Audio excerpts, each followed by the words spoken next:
Nama Cut Nyak Mutia mestinya sudah tak asing jika kamu masih mengingat pelajaran sejarah di sekolah tentang pahlawan perempuan Indonesia. Cut Nyak Mutia merupakan pahlawan perempuan asal Aceh yang turut berjuang melawan penjajahan Belanda. Apabila kamu lupa-lupa ingat dengan wajahnya, coba buka dompet karena sosok Cut Nyak Mutia diabadikan dalam uang kertas pecahan Rp1.000. Jangan hanya wajahnya, sebaiknya kamu juga mengingat perjuangan sang pahlawan dalam turun ke medan perang sebagai seorang perempuan. Seperti apa kisahnya hingga menjadi pahlawan nasional? Simak biografi singkat Cut Nyak Mutia. Cut Nyak Mutia atau Cut Mutia lahir di Pirak, Aceh Utara, Kesultanan Aceh pada 15 Februari 1870. Ia adalah anak perempuan satu-satunya dari pasangan Tuku Ben Daud Tirak dan Cut Jah yang merupakan keturunan Minangkabau. Sang ayah yakni Tuku Ben Daud Tirak ialah seorang ulama dan pemimpin pemerintahan di daerah Pirak. Menjadi putri seorang ulama sekaligus pemimpin pemerintahan membuat Cut Mutia banyak dididik tentang ilmu agama serta menggunakan pedang. Tak heran jika jiwa bertarung sudah tumbuh semenjak muda hingga ia menjadi sosok pemberani yang tak gentar berperang melawan Belanda. Semasa hidup, Cut Mutia menikah 3 kali bersama suami keduanya, yaitu Tuku Cik Muhammad. Ia mulai turun ke medan perang.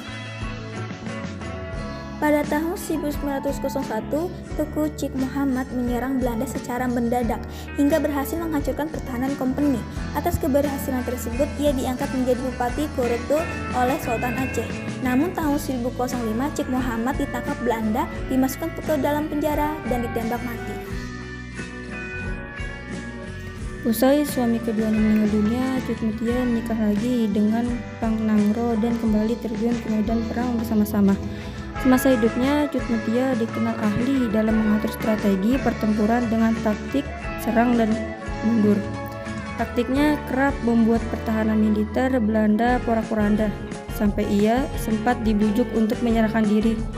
Akan tetapi, perempuan pejuang ini menolak dan melanjutkan perlawanan pada Belanda.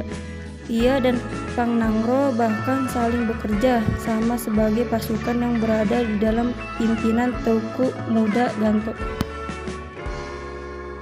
Ia dan Pang Nangro bahkan saling bekerja sama sebagai pasukan yang berada di bawah pimpinan Teuku Muda Ganto.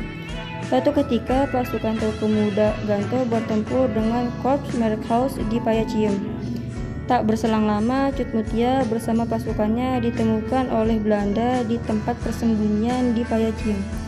Belanda memintanya menyerah, tetapi ia menolak sembari tetap melawan dengan rencong, senjata khas Aceh di tangannya.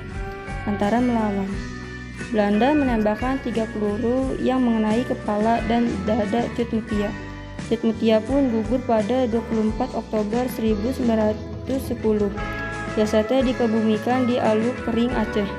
Tahun 1964, ia diberi gelar Pahlawan Nasional Indonesia berdasarkan Surat Keputusan Presiden Nomor 107 1964.